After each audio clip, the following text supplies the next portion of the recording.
नमस्कार, स्वागत है आप सभी का एसएमसी क्लासेस में। और आज हम इकोनॉमिक्स की एमसीक्यू सीरीज के अंतर्गत डिस्कस करने वाले हैं पब्लिक फाइनेंस के सार्वजनिक वित्त के कुछ महत्वपूर्ण कंसेप्ट।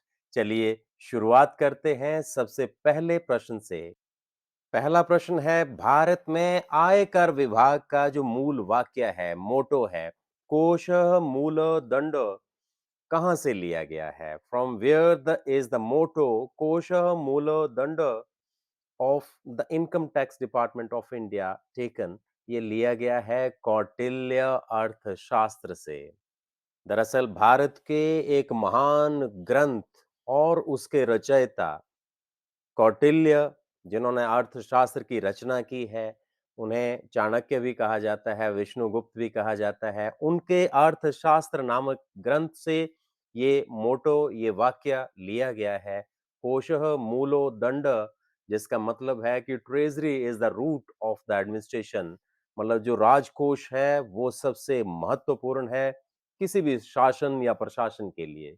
और हमारे जो इनकम टैक्स डिपार्टमेंट का जो मोटो है वो अर्थशास्त्र के इसी मतलब अर्थशास्त्र से ये वाक्य लिया गया है। दूसरे प्रश्न की बात करेंगे। निशुल्क प्रयोगकर्ता संबंधी जो समस्याएं हैं वो किन वस्तुओं के संबंध में उत्पन्न होती हैं? In relation to which goods do free user problems arise? जो फ्री राइडर की जो समस्या है वो कौन सी वस्तुओं में आती है? वो आती है सार्वजनिक वस्तुओं के केस में, पब्लिक गुड्स के केस में। दरअसल सार्वजनिक वस्तुओं में दो ऐसी विशेषताएं पाई जाती हैं जिनकी वजह से क्या किया जाता है कि वहां पर फ्री राइडर या निशुल्क प्रयोगकर्ता की समस्या पाई जाती है। और निशुल्क प्रयोगकर्ता की समस्या का मतलब है कि बिना कोई भुगतान किए कोई भी व्यक्ति उनका क्या कर सकता है, उनका उपभोग कर सकता है, उनको कंज्यूम कर सकता है। और पब्लिक गुड्स की दो ऐसी करेक्टरिस्टिक्स हैं, वो है एक नॉन एक्सक्लूडेबल, गैर वर्जितता। मतलब किसी भी व्यक्ति को आप वर्जित नहीं कर सकते हैं, उस वस्तु का, सार्वजनिक वस्तु का उपभोग करने से रोक नहीं सकते हैं। और दूसरा नॉन राइवल, गैर प्रतिद्वंदिता की जो एक विशेषता है वो भी इसमें पाई जाती है। मतलब एक व्यक्ति के द्वारा उपभोग करने पर अन्य व्यक्तियों के लिए उस वस्तु का जो अमाउंट है वो कम नहीं होता है। मतलब ये गैर प्रतिद्वंदी भी पाई जाती हैं और गैर वर्जित भी पाई जाती हैं। इन दो विशेषताओं वाली वस्तुओं को ही सार्वजनिक वस्तुएं कहा जाता है, पब्लिक गुड्स कहा जाता है। और पब्लिक गुड्स के केस में ही फ्री राइडर की समस्या पाई जाती है।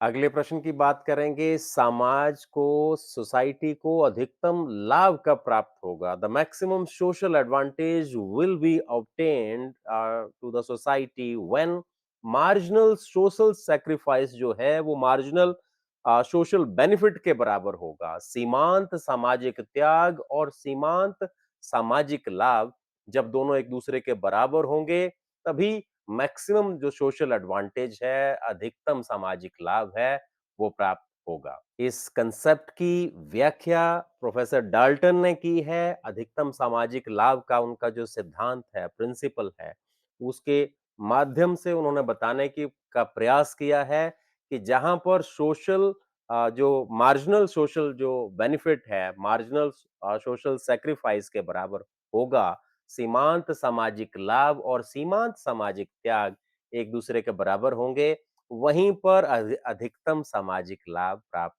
होगा।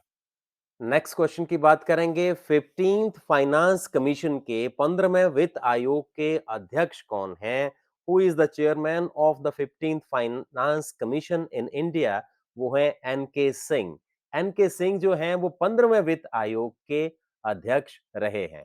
दरअसल भारत में फाइनेंस कमीशन या वित्त आयोग का जो गठन है वो केंद्र और राज्यों के बीच आपस में किस तरह से जो रेवेन्यू डिस्ट्रीब्यूशन है, जो राजस्व है उसके वितरण को लेकर के आर्टिकल, जो संविधान का, कॉन्स्टिट्यूशन के आर्टिकल 280 अनुच्छेद 280 के तहत इसका गठन किया जाता है। और हर 5 साल के लिए 5 साल की इसकी अवधि होती है, 5 साल के लिए इसका गठन किया जाता है फाइनेंस कमीशन का।